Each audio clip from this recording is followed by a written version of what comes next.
O número de mortos em Petrópolis, na região serrana do Rio, subiu para 180. Essa é a pior tragédia da história da cidade. E você vai ver também. Semanas em alta, o número de mortes causadas pela Covid-19 volta a cair no Brasil. Mercado financeiro aumenta pela sexta vez consecutiva a previsão de inflação para 2022. Líder russo Vladimir Putin reconhece independência de regiões separatistas da Ucrânia e a crise se agrava. A China nega responsabilidade pelo lixo espacial que em breve vai cair na Lua. E ainda, empresa adota jornada de trabalho de 4 dias semanais sem redução de salário. Agora, no Jornal das 18h30. Olá, boa noite. São 18h30 pelo horário de Brasília. E você acompanha agora as principais notícias do Brasil e do mundo desta segunda-feira. Em Petrópolis, na região serrana do Rio de Janeiro, o número de mortos em consequência das chuvas subiu para 180. Essa é a pior tragédia da história da cidade, superando os 171 mortos do temporal de 1988. A busca por sobreviventes continua, ainda que as chances de encontrar pessoas com vida sejam pequenas. Autoridades informaram que mais de 110 ainda estão desaparecidos, número que diminui conforme corpos são recuperados. A chuva torrencial transformou as ruas em rios que arrastaram árvores, carros e ônibus e que provocaram deslizamentos de terra nos bairros localizados nas encostas. Em poucas horas, caiu sobre Petrópolis um volume de água equivalente a um mês de chuva. As operações de limpeza continuam nesta segunda, um dia depois do pedido da Prefeitura para que os moradores permanecessem em casa, a não ser em casos de extrema urgência.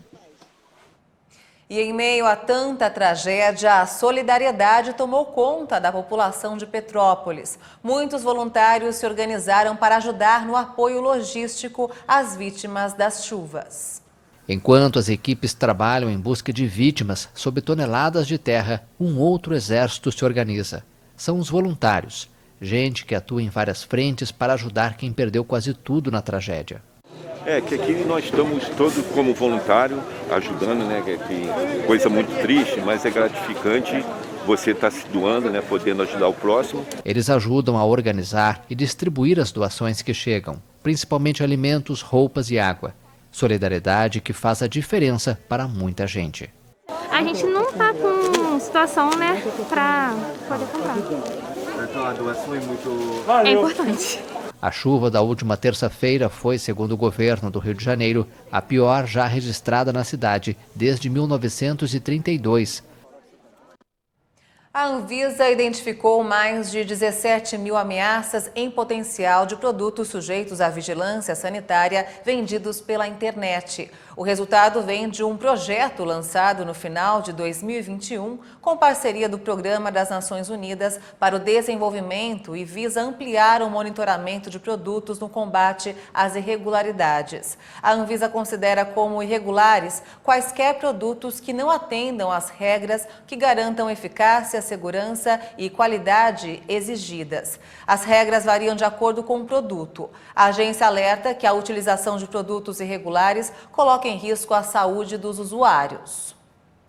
Após 7 semanas em alta, o número de mortes causadas pela Covid-19 volta a cair no Brasil. Segundo o painel de acompanhamento da pandemia do CONAS, caiu 7% a quantidade de óbitos desde o início de fevereiro, um sinal de que a terceira onda, impulsionada pela Ômicron, está perdendo força.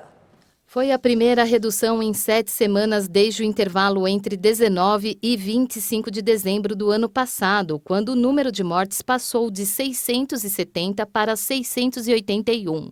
A terceira onda da pandemia de Covid-19 no país foi motivada pela variante Ômicron, que se alastra mais facilmente, mas que mata, na maior parte das vezes, pessoas que não se vacinaram.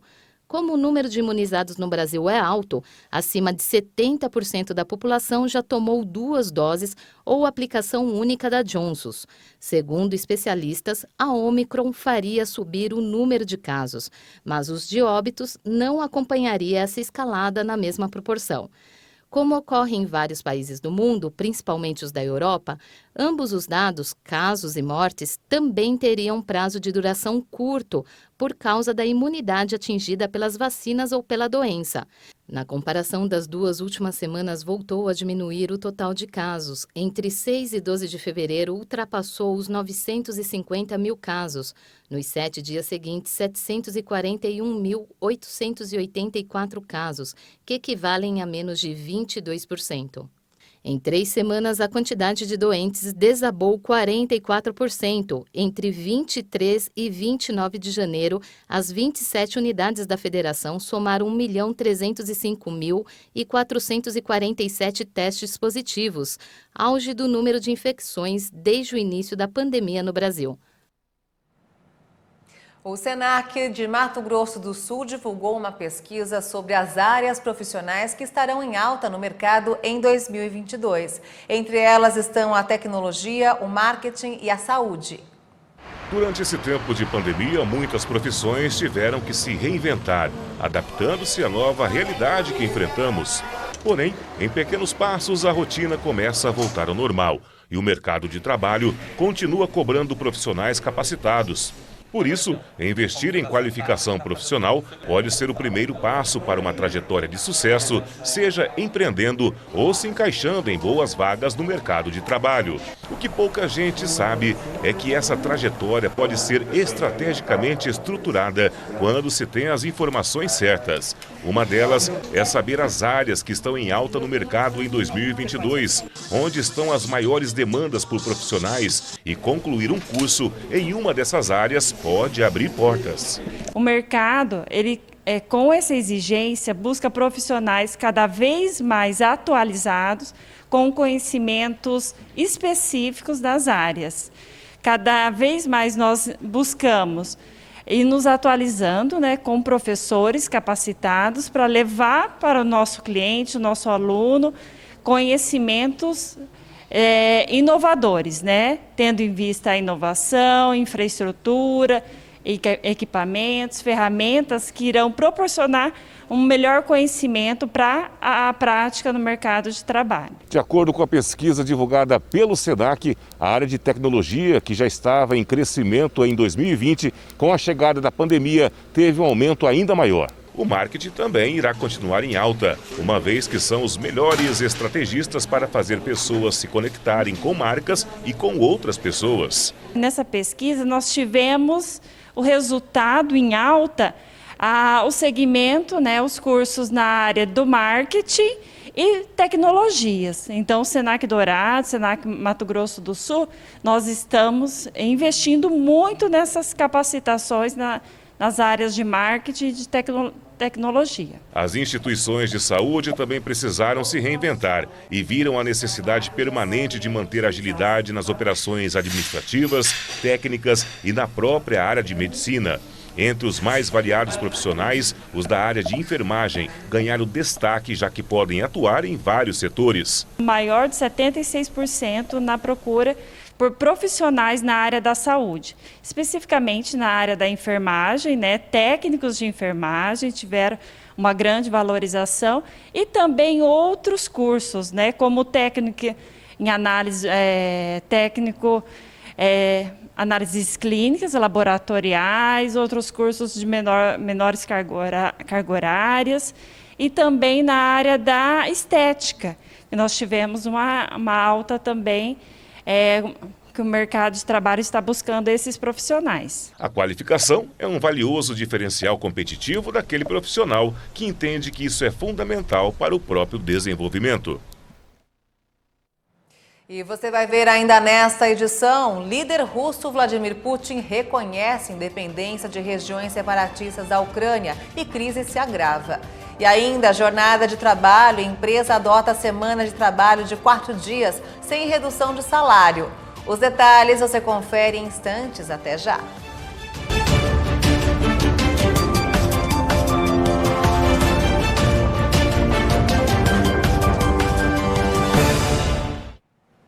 Estamos de volta. O mercado imobiliário brasileiro registrou saldo positivo em 2021, apesar do aumento dos preços e da inflação. O número de vendas de novos imóveis cresceu 12,8% em comparação com 2020. Os dados são do estudo Indicadores Imobiliários Nacionais, feito pela Câmara Brasileira da Indústria da Construção e pelo Senai.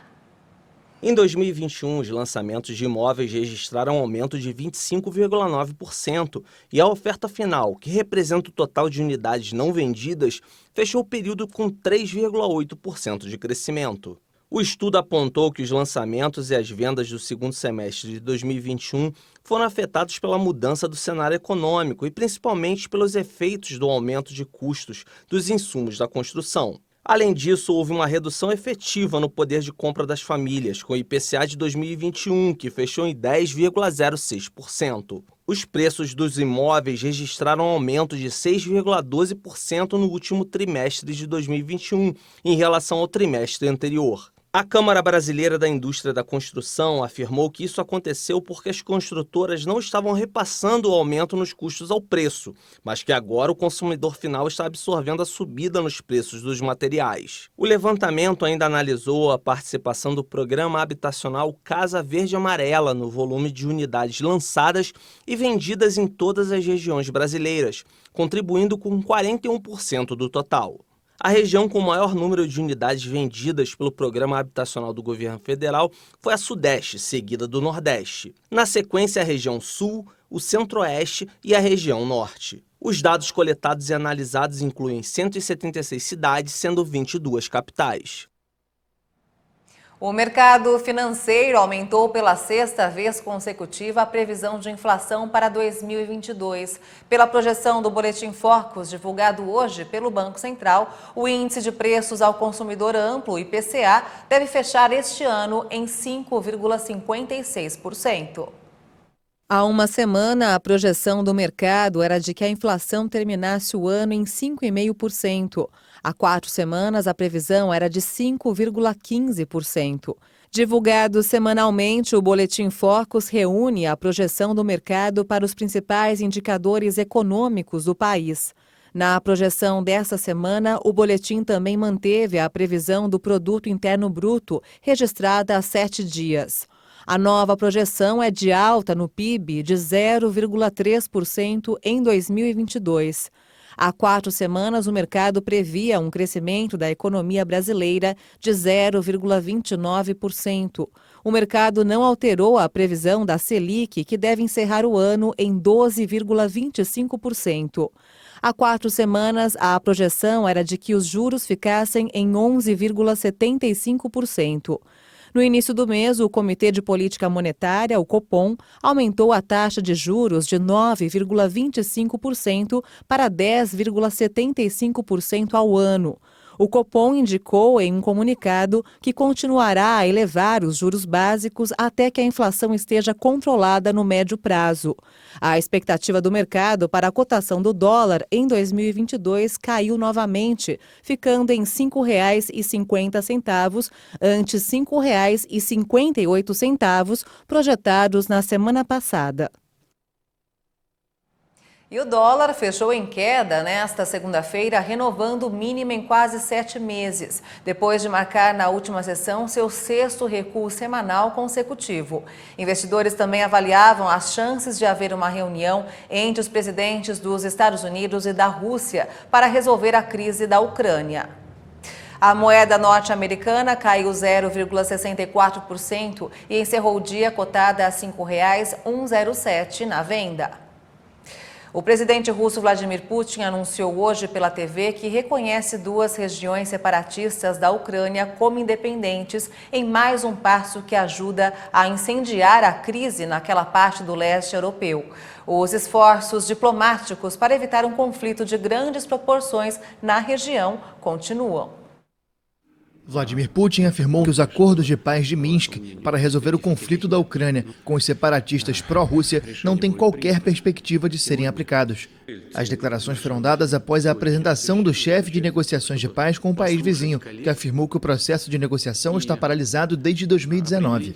Mais cedo, na mesma reunião, Putin também disse que a Rússia enfrenta uma ameaça séria e muito grande na Ucrânia.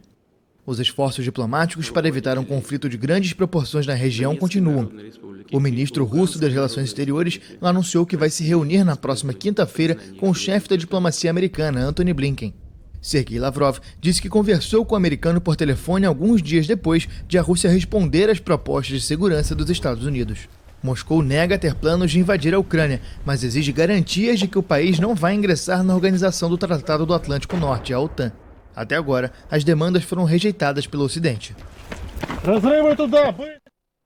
Mais cedo, o chefe da diplomacia europeia, Josep Borrell, disse que a União Europeia estaria disposta a aplicar sanções caso a Rússia reconhecesse a independência das regiões separatistas do leste da Ucrânia. Ele afirmou que as sanções devem ser decididas por unanimidade, mas que na questão da Ucrânia, a unanimidade já estava garantida. E ainda mais cedo, militares russos afirmaram que tropas e guardas de fronteira impediram um grupo de violar a fronteira da Rússia a partir do território da Ucrânia e que 5 pessoas foram mortas. As informações são de agências de notícias russas. A Ucrânia negou a informação divulgada pelas agências de notícias russas, dizendo ser falsa, e acrescentou que nenhuma força ucraniana estava presente na região de Rostov, onde o incidente teria ocorrido. Segundo a agência Interfax, militares russos disseram que veículos armados ucranianos entraram em território da Rússia e foram destruídos. O comunicado descrevia os inimigos como um grupo de sabotadores e afirma que as 5 pessoas foram abatidas. O incidente teria ocorrido na região de Rostov. O serviço secreto da Rússia também afirmou que um explosivo disparado do território da Ucrânia destruiu um posto de fronteira russo também na região de Rostov. Não houve mortos nem feridos, de acordo com a agência de notícias Interfax. O conflito teria ocorrido a 150 metros da linha de fronteira entre a Rússia e a Ucrânia. As forças militares ucranianas afirmaram que o país não ataca civis. Desde 2014, há grupos de separatistas rebeldes pró-Rússia no leste da Ucrânia, região marcada por conflitos há anos. Na semana passada, os grupos rebeldes e o governo ucraniano trocaram acusações de ataques. A China negou hoje a responsabilidade pelo lixo espacial que em breve vai cair na Lua. Os astrônomos inicialmente pensaram que os objetos errantes eram parte de um foguete da SpaceX que caiu há 7 anos. Mas surgiu a teoria de que o lixo veio de um propulsor lançado pela China em 2014 como parte de seu programa de exploração lunar. A China tomou nota de análises recentes de especialistas e relatórios de mídia sobre o assunto. De acordo com observadores chineses, o propulsor correspondente da missão Chang'e 5 entrou suavemente na atmosfera da Terra e foi completamente incinerado. A China sempre desenvolveu sua indústria espacial com base no direito internacional e defende conscientemente a sustentabilidade das atividades a longo prazo no espaço sideral. Estamos prontos para abrir ampla comunicação e cooperação nesse sentido com todas as partes. Os destroços estão previstos para colidir no lado oculto da Lua em 4 de março. Trabalhar 5 dias por semana com descanso aos sábados e domingos ou só aos domingos é a rotina da maioria dos brasileiros. Mas para alguns essa jornada mudou e a redução da carga horária tem se mostrado vantajosa para funcionários e gestores. De repente, seu chefe diz que ao invés de trabalhar de segunda a sexta, sua semana terá 4 dias de trabalho. E por que não reduzir também a carga horária? E aí você pensa, isso tem cara de redução de salário, mas não na empresa que vamos conhecer agora. A Chute é uma agência que desenvolve campanhas para aproximar marcas de causas sociais. Entre os 11 colaboradores, mentes criativas e inovadoras que se diferenciam também pelo novo formato de trabalho, pensado, discutido e aceito por todos, como conta o CEO da empresa. O que a gente entendeu é que não é um problema para ninguém que trabalha com a gente. Os clientes não reclamam, nenhum cliente fala assim, ai não, eu quero que vocês trabalhem os 5 dias, não é isso. Eu quero que você me entregue o que a gente combinou. A equipe, então, foi dividida em 2 grupos. Um trabalha de segunda a quinta e o outro de terça a sexta. Agora com carga horária de 6 horas diárias e não mais de 8, como era antes. Aí sobram 3 dias de folga. E apesar das mudanças, todos continuam recebendo o mesmo salário, contratados pela CLT e com benefícios que poucas empresas oferecem. Refeição, vale coworking, tem benefício quando muda de função, recebe para educação também tem uma bolsa de educação semestral e na verdade tem uma aleatoriedade que a gente criou esse ano, que é quem faz 5 anos de empresa ganha uma viagem para qualquer lugar do planeta. O Marcos foi um dos funcionários que ganharam essa premiação. Foi uma coisa que começou comigo, né? Eu fui o primeiro a fazer esse aniversário de 5 anos. Também como forma de agradecer ali a dedicação de uma pessoa que fica 5 anos ali se dedicando e trabalhando e ajudando na empresa. Né? Ele é o colaborador mais antigo da empresa e conta que as decisões por lá são sempre tomadas em conjunto. A gente começou a trazer esse tópico talvez há 1 ano e meio atrás, assim, sobre isso, né? E o Braga, que é um dos sócios, por exemplo, em determinado momento ele viu um estudo que tinham aplicado na Islândia. Então ele viu esse estudo de semana de 4 dias, trouxe para a gente, compartilhou com a gente teve algumas conversas, assim. E após análises, implementaram o formato que é sucesso não só em empresas da Islândia, mas em outras partes do mundo. Bater cartão, ter horário para entrar e sair 5 ou 6 vezes por semana já deixou de ser rotina em países como os Estados Unidos, Reino Unido, Japão, Dinamarca e Nova Zelândia, onde inclusive um empresário escreveu sobre os benefícios da semana de 4 dias no livro 4-Day Week. You will be working 4 days a week.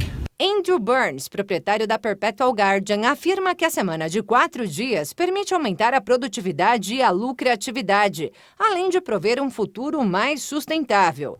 Aqui no Brasil, o Arthur notou a diferença nos colaboradores. Se eu acho que o nosso trabalho era bom, eu continuo achando, e as conversas de corredor que a gente tem agora são mais felizes, sobre percepções de um dia a mais de descanso. Assim. O empresário destaca ainda que para o trabalhador, a semana reduzida pode gerar resultados significativos na saúde mental. Ficar de segunda a sexta, quando não sábado, envolvido com algo que provavelmente você nem gosta 100% do que você está fazendo, você só está fazendo para receber uma grana, para poder usar no sábado de tarde e no domingo, é óbvio que é errado.